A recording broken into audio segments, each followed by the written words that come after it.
Hello and welcome to my monthly haul for the month of July. And I was meant to film this last week, but I made an order with Sci-Fi and they had some delays with their suppliers, so it took a bit longer to get here, so I had to delay filming this for a week. But that's fine, we're doing it this week instead. And also, when I opened that Sci-Fi parcel, it contained 36 bookmarks.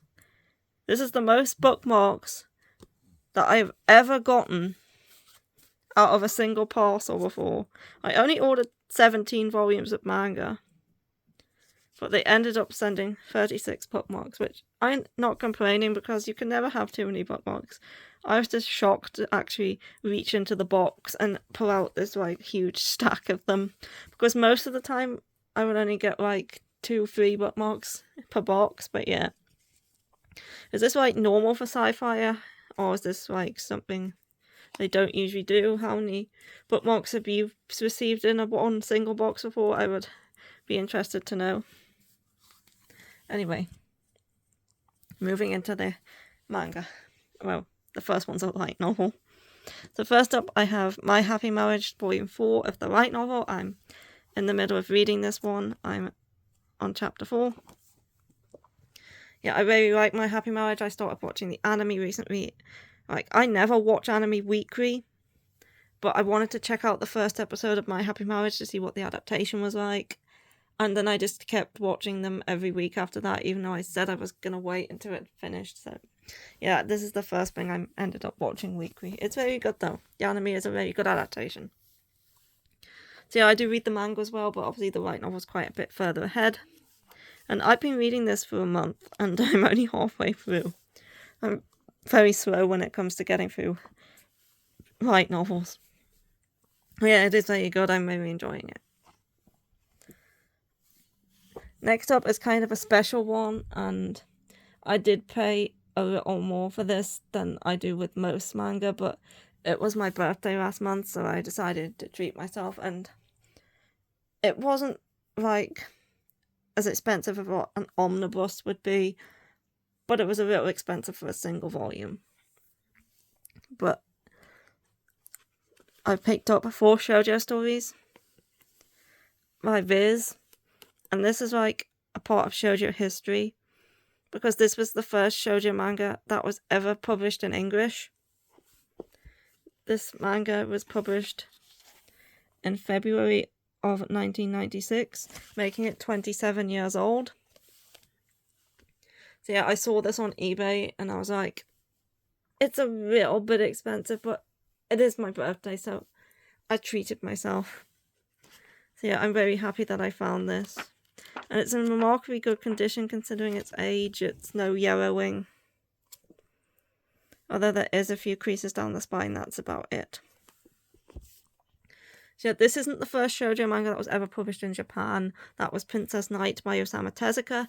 But this is the first one that ever came out in English. And it contains 4 short stories, which are Promise by Keiko Nishi, They Were 11 by Muro Hagio, which is getting a reprint at some point, The Change Ring by Shio Saito, and Since You've Been Gone by Keiko Nishi. But the thing is, this is called 4 shoujo stories, but these 3 here are actually all josei.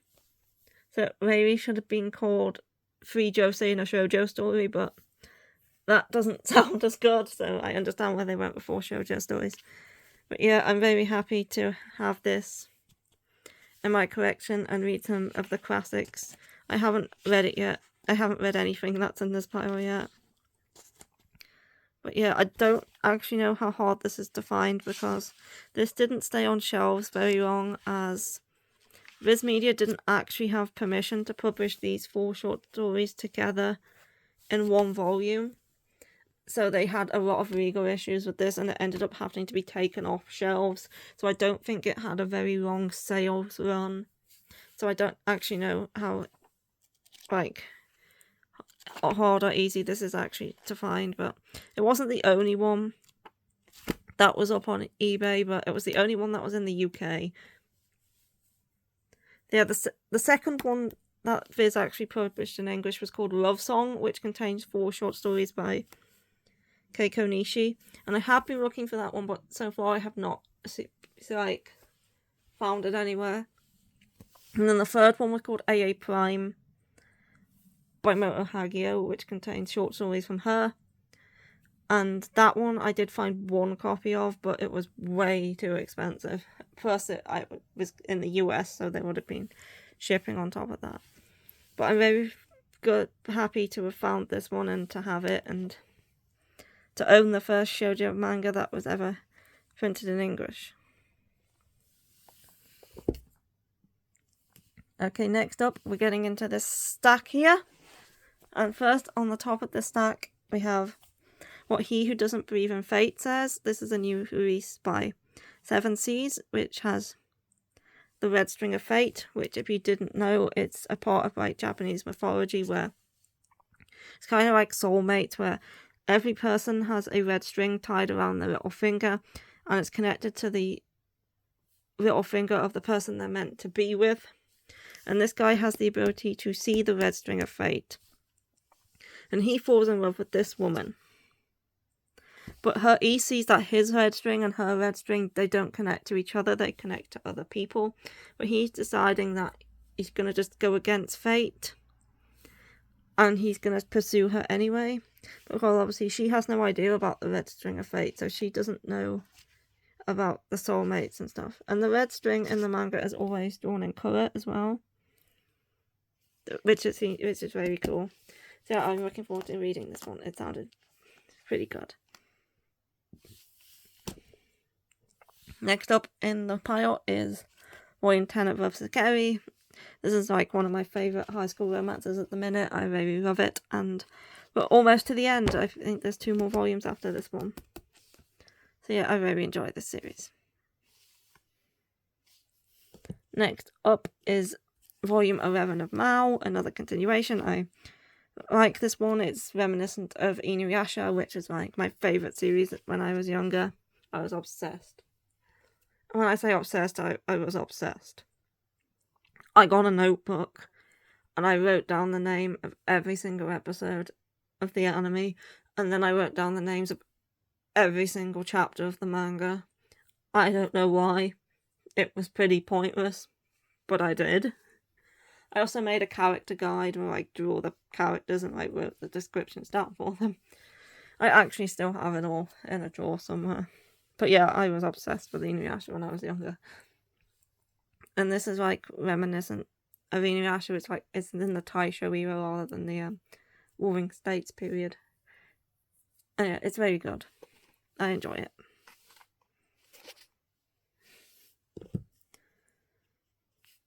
Next up, I have a new series by Sumo Ishito, Like a Butterfly. This is the authors of A Sign of Affection and Shortcake Cake. I love A Sign of Affection, but I haven't yet read Shortcake Cake. It is something I would like to pick up at some point. But yeah, this is about 2 shy high schoolers. We have the girl on the cover and then the guy with glasses, who is this guy. And she kind of falls for him after he saves her from something, I think. And then I think it's a slow burn. I don't think anything happens very quickly, which is perfectly fine with me because I much prefer a slow burn over insta-love. So yeah, I'm looking forward to this one. I really like what Sumo Ishita did with A Sign of Affection, so looking forward to giving this one a go. Next up, I have the next volume of Snow White with the Red Hair, volume 24. I think 25's out as well, but I just grabbed this one. So yeah, continuing with this. This one feels a bit floppy.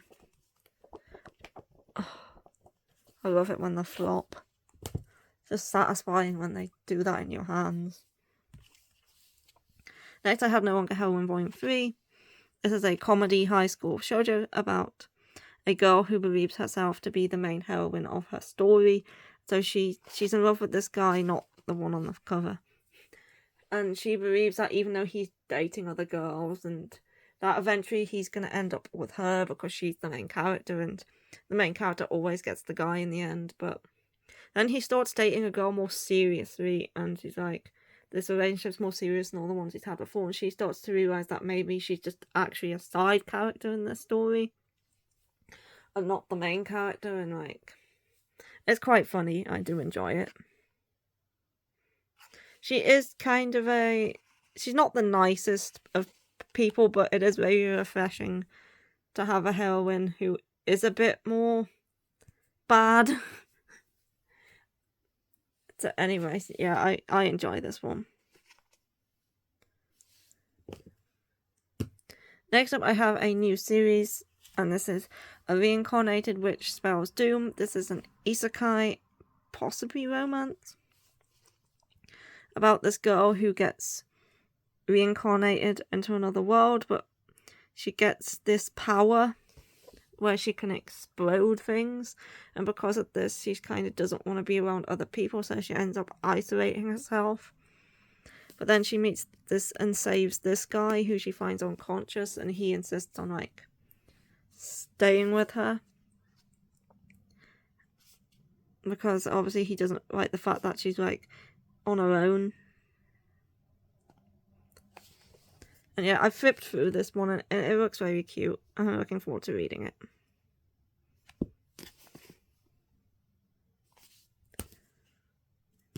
Next, I have another Tokyo Pop BL delivery for you.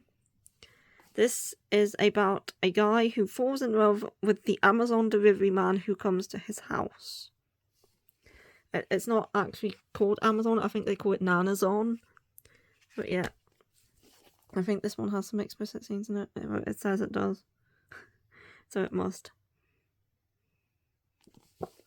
So yeah, it's a BL about the guy, I think he's a shut-in or something. Azumi Fukuya is a shut-in bachelor whose only joy in life is seeing the handsome delivery man who drops off his packages every day. Every time Ryoto Tsuchiya arrives with another delivery, the contents of the boxes are only half the excitement. Determined to make himself seem cooler to match Tsuchiya's, Fukuya has yet to realise that Tsuchiya already thinks he's the whole package, and they're both about to find out they already have everything they want right in front of them. I think the only reason he keeps buying packages every day is so this guy can come and deliver them to him. Next up, I have Usatoki Rhetoric Volume 3.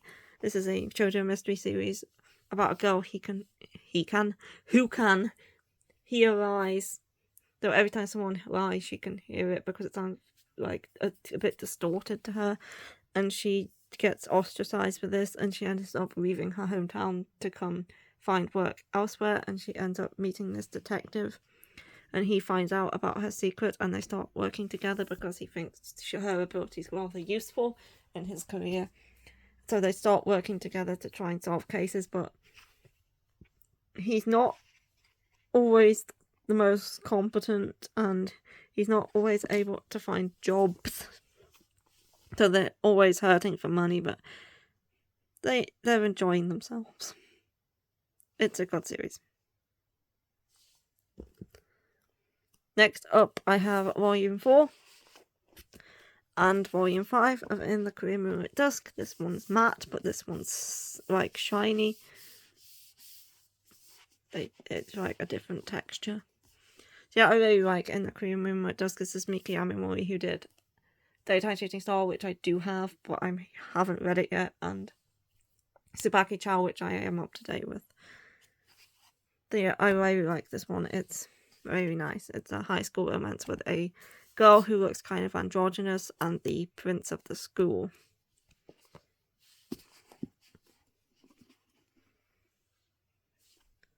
Next up, I have Something's Wrong With Us, Volume 15, and I'm surprised I haven't read this one yet, or that my sister hasn't stolen it and read it, because she really needs to know what happens as well. But yeah, this is the volume where you find out everything. It's not the final volume. Volume 16 is the final volume, and there's 17, 18, and 19 as well, which are like a sequel, side story sort of things, I think. Yeah, those 3 volumes are all getting English releases, which is good. I was hoping they would. But yeah, 16 is the final volume, but this is the one where everything is revealed. So yeah, I'm looking forward to this one. And it's quite a chunker as well. It's the chunkiest Something's Wrong With Us I've ever seen. Amazing. Yeah, I love the series so much, and I'm looking forward to finding the answers. Next up, I have a manhwa, which is surprisingly not published by Ise Press. It's just under Yen Press, and this is a Birdie Sweet.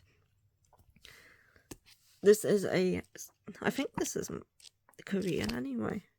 Might not be why it's not under.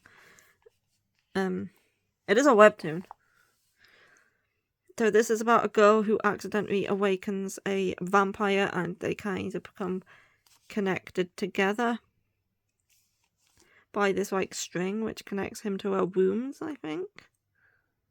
And now she's kind of his master, and so he refuses to leave her alone. And yeah, it sounded interesting, and I've heard it's quite dark, and I like dark stories, so I decided why not. It's also full colour, as you can see. I think it's only 4 volumes, so it's not very long. Next, I have The Summer Hikaru Died. This is like the most anticipated manga of a lot of people. It won an award in, I think, the seinen category in Japan. So yeah, this is a BL horror mystery about 2 boys when one of them disappears, is enveloped in light, and then he's replaced with something that's him, but not him. It's kind of like Lovecraftian, like eldritch sort of horror. Where we have the art style's very nice. Yeah, so yeah, this is Hikaru. So yeah, it's like he's like trying to come to terms with the fact his friend's no longer the person he was, I think, and stuff's going on. As I said, I haven't read it yet, but I'm really looking forward to it. Next up is Insomniacs After School Volume 2. This is a seinen slice of life series about these 2 who are insomniacs, and they spend their time trying to sleep in the observatory of their school, but obviously they get found out, and now they have to like reopen the observatory because it was closed, and now they have to like make it into an actual astronomy club. So that they can't just sleep in there anymore. They actually have to do astronomy stuff, and I thought the first volume was really cute, and I'm looking forward to reading this one. This one also has an anime, but it's on High Dive, and I don't have High Dive, so I have not watched it. I really needed to get High Dive for like a month or 2 and then just watch everything I want that's on there and then just cancel it. Because I can't really have High Dive and Crunchyroll and Netflix. So I just have Crunchyroll and Netflix, so maybe I could just get High Dive for a couple of months and then cancel it. Next up is Last Game Volume 1, and this is like an older classic shoujo that's finally coming to print at last by Seven Seas. So thank you, Seven Seas, for licensing this and finally bringing it into English. Yeah, this is about these 2, and he's like top of everything. He's good at sports, he's good at class, he's good at everything. But then this girl like transfers to his class in, I think, elementary school they first meet. And she beats him at everything. He can't win anything against her, so a bit like Special A in reverse. And then, like, he gets so frustrated by the time they get to college, he's going to make her... He comes up with this plan to try and make her fall in love with him, and then break up with her, I think. Or something like that. In elementary school, the witch and spoiled Yanagi Naoto ruled his class in studies and sports, but he suffered the first setback of his life when Kujo Makoto, a girl from a poor family, transferred to his school and outperformed him in every way. Reeling from this unforgivable blow to his pride, Naoto decided that he had to make Makoto lose at something by making her lose her heart to him. Now, both in college, Naoto proposes one last game with Makoto, but who will be the winner? He's not trying to break up with her, he's just trying to make her fall for him. That's Masamune Gun's Revenge. I'm getting it confused with something else. So it's kind of like Special A, only in reverse, because it's Special A, he's good at everything and she's trying to win against him, but she never can. Yeah, I've wanted to read this one for a while, and it's finally available in English. Next up is Volume 2 of The Eccentric Doctor of the Moonflower Kingdom. This is a fantasy shoujo set in ancient China, and she is a doctor, and she's the first doctor in the area to like stitch people together. And the prince is his like god gets into an accident and he needs a doctor, so he comes to her and she stitches him up, and the prince is like, I've never seen this before, this is awesome. And so he decides to take her and her goats back to the capital with him so she can work as like the royal doctor or something. But she's obsessed with mussels, and the way he gets her to come to the capital is that the capital is full of mussels. You will see them everywhere, so she agrees to go with him. So yeah. The art style is also quite nice in this one. Very ancient China-y. Yeah, it's a bit like the Apothecary Diaries, only shoujo. So if you like the Apothecary Diaries, I would give this one a try too. And there's the goats.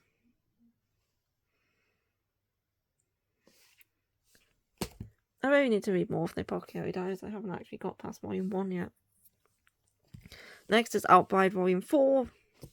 Yeah, it's Outbride. We all know what happens in Outbride, and yeah, I can't open it. It's Steamship. And I think it's this guy's turn on for... I think in this volume, this guy's going to be the main focus, because Volume 1 kind of just introduced them all. Then we had the Angel in Volume 2, the Snake in Volume 3. I think he's going to be the main focus in Volume 4. And then maybe the dog guy in the next one. Yeah. Next up is Homunculus 1 and 2. Oh, this is fat. You may be thinking this is fat for a 2-in-1, but it's actually a 3-in-1, because Homunculus was originally released in Japan in 15 volumes, but then they re-released it in 10 volumes, so the volumes are thicker. So this is a 2-in-1 containing the first 2 volumes of the 10-volume release, which is actually the first 3 volumes of the 15-volume release. So this is kind of actually a 3-in-1, because like the 10-volume release was kind of a volume and a half in one. So yeah, Homunculus is a horror about this guy. He undergoes this surgery where he has this like hole drilled in his head, and ever since he's able to see homunculuses, which are like physical representations of people's inner demons, I think, or their psyche or something like that. Anyway, he then has to like I think they're physical representations of their current mental state, maybe, or something like that, and he has to help out the people whose homunculuses he sees. Yeah, I know this is supposed to be a highly anticipated one, and I thought it sounded interesting, so there's somebody vomiting in the toilet. I thought I would give it a go and see what it was like. I do like dark stories. This one's horror, it's dark. I'm looking forward to giving it a read, although it is very heavy. You could do weightlifting with this thing. Next up, Unrest in the Pile is Yami Hara. This is a light novel by Mizuki Sugimura. And if you don't know who Mizuki Sugimura is, she is the person who wrote the original novel for Lonely Castle in the Mirror, which you may have heard of. It's getting an anime this year, and the manga adaptation is also coming out this year. And she also did the original novel for A School Frozen in Time, which isn't available in English, but the manga adaptation is. It's very good. And the artist who did A School Frozen in Time's manga adaptation is the guy who did You're Right in April. So yeah, Lonely Castle in the Mirror does have the original novel available in English, but School Frozen in Time does not. She also did do another novel called Anime Supremacy, which is about 3 women who work in the anime industry and their struggles, and I have ordered that one, but it hasn't arrived yet. But yeah, this is a horror one, possibly supernatural, I'm unsure. But it's about this girl in high school, and there's a new transfer student in her class, and she decides to befriend him to like get him used to the place, but then he starts being obsessed with her and following her home and insists on coming into her house. So she enlists the help of her upperclassman who she respects to try and deal with it. And I think it's actually a different story per chapter, because we have new student, neighbour, co-worker, group reader, and family. So I think it's like a different story per chapter. So I don't know if there's like supernatural elements or not, or whether it's just grounded in reality. I like the birds though. I like this page with the clothes on it. I also like that under the dust jacket we have some bamboo. So yeah, there's the description. Yeah, I haven't read it yet, so I don't know whether it has any supernatural elements or not. I just know that's a horror, and I'm interested in horror.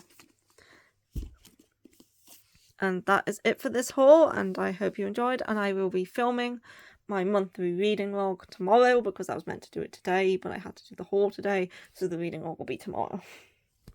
Anyway, I will see you then, and goodbye. Goodbye.